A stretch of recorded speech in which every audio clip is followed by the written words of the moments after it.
আসসালামু আলাইকুম। আজ আমি আপনাদের দেখাবো চিকেন সসেজ। এই প্রথম আমি তৈরি করেছি। অনেক খেতে মজা হয়েছিল। আপনারা ঘরোয়াভাবে এইভাবে তৈরি করতে পারবেন। অনেক সহজ পদ্ধতিতে আজ আমাদের দেখিয়ে দেব। প্রথমে আমি মাংসগুলোকে এখানে আমি হাফ কেজি পরিমাণ মুরগির মাংস নিয়েছি। তারপর আমি দিয়েছি এখানে রসুন কুচি। এখানে আমি ভালোভাবে ব্লেন্ড করে নিয়েছি মাংসগুলো যেন কোনো না থাকে, গোটা গোটা না থাকে, একবারে ব্লেন্ড করে নিয়েছি। রসুনগুলো আমি টুকরো টুকরো করে কেটে নিয়েছি। এই প্রথম আমি চিকেন সসেজ বানালাম। একে একে সব মশলাগুলো দিয়ে দিলাম ধনিয়া গুঁড়া, জিরা গুঁড়া, তারপরে দিয়ে দেব গরম মশলার গুঁড়া, তারপরে দিয়ে দেব পরিমাণ মতো, আপনাদের যার যেরকম খেতে পছন্দ করেন তাই সেরকমভাবে মশলা দিয়ে রেসিপিটি তৈরি করবেন। আমি আমার যতটুকু পরিমাণে লেগেছে ততটুকু পরিমাণে দিয়ে আমি রেসিপিটা তৈরি করেছি। লবণ দিয়ে দিলাম, তারপর আমি দিয়ে দেব পরিমাণ মতো লবণ দিয়ে দিয়েছি। তারপর দিয়ে দেব অরগানোটা দিলে এটার টেস্ট অনেক বেশি হয় এবং খেতে অনেক মজা লাগে। তারপর দিয়ে দিলাম চিলি ফ্লেক্স। তারপরে দিয়ে দেব আমি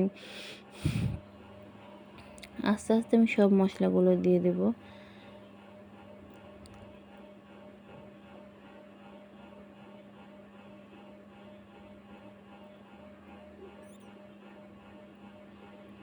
আমার কাছে কোনো রকমের ভলি পেপার কি কোনো কিছুই ছিল না, সেই জন্য বাসায় যে পলিথিনের পেপার ছিল সেটা দিয়ে আমি তৈরি করেছি। এখানে দিয়ে দিয়েছি ঝালের গুঁড়া দিয়ে দেওয়া হয়ে গেলে তারপর দেব আদা বাটা, রসুন বাটা, জিরা বাটা, পেঁয়াজ বাটা। আমি এখানে একসাথেই সব মশলাগুলো বেটে নিয়েছি। একে একে আমি মশলাগুলো দিয়ে দিলাম। তারপরে দিয়ে দেব তারপরে দিয়ে দেবো আমি কর্নফ্লাওয়ার আমি 1 কাপ পরিমাণ নিয়েছি। এটা দিলে অনেক মুচমুচে হবে। তারপর দিয়ে দিলাম তেল। তারপরে আমি ভালোভাবে এটা মিক্স করে একবারে সুন্দরভাবে মাখিয়ে নেব। আমার টমেটো সস দেওয়ার কথা মনে ছিল না, পরে আমার মনে হয়েছে সমস্যা নেই, পরে আপনি দিয়ে আবার মাখিয়ে নেব ভালো করে। টমেটো সস, লেবুর রস দিয়ে ভালোভাবে মাখিয়ে নেব।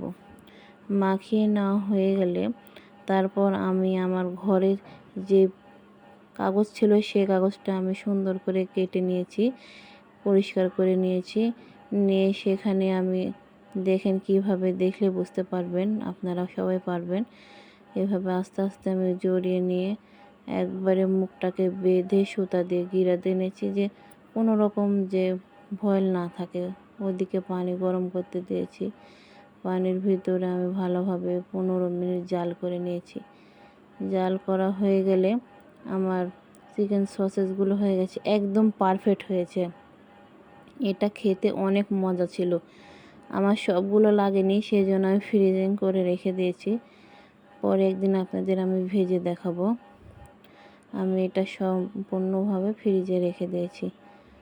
এটা অনেক সুন্দরভাবে ফুল উঠেছে। আমি বিভিন্ন রকমের শেপ দিয়ে নিয়েছি, এক রকমের না। আমি ছোট বড়, যেমন ছোট বড়, এটা অনেক বড় করেছি, আবার ওটা অনেক ছোট করেছি।